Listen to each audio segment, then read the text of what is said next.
Pemerintah pusat melalui Menteri Agama berencana akan memotong gaji pegawai negeri sipil sebesar 2,5% untuk membayar zakat yang dikhususkan bagi PNS yang beragama Muslim.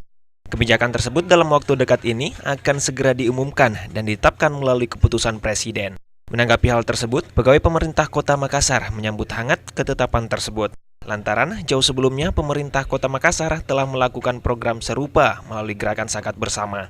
Diketahui dari program tersebut, pemerintah Kota Makassar berhasil mendapatkan penghargaan dari Badan Zakat Nasional atau Basnas Pusat. Sementara staf bidang perlindungan konsumen Dinas Perdagangan Kota Makassar, Senal mengaku setuju dengan ketetapan tersebut.